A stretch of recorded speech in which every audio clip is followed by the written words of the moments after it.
The foundation of Crisis Consultant Group and our training came from originally working in mental health and being in crisis situations all day and every day, to then my exposure to looking at crisis, as you mentioned, in a combat zone, in Iraq, in the war, and seeing it from a whole different perspective, as you can imagine, and then also from the last 8 or so years in a law enforcement perspective, which truly, I think, has helped shape our curriculum and really make it applicable to so many different organizations and workplace environments. We've been utilized in mental health treatment centers, group homes, law enforcement academies. I teach quite a bit to law enforcement, trying to teach cops how to be nicer cops.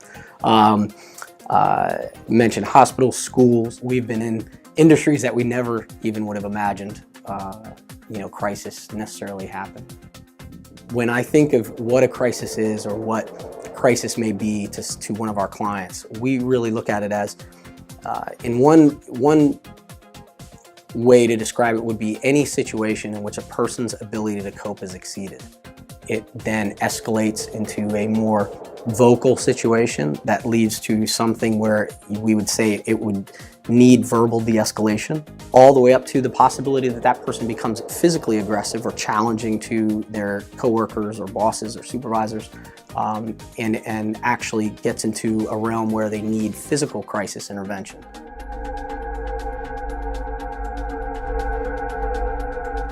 Our curriculum is very realistic. It's based on true crisis and what happens in a crisis. We have a tiered way that we approach our training. The most important piece is that in the 10 years we've been in business now around the country, we've had no sentinel events.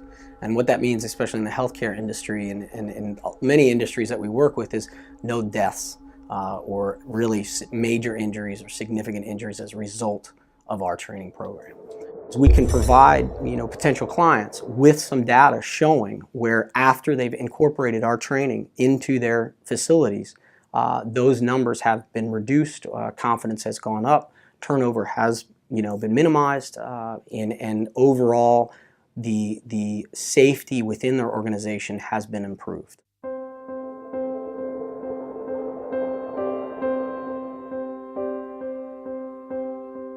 We have the active shooter. We have incidences that are making headlines constantly, almost every day. I think the one thing that we can all agree upon is prevention.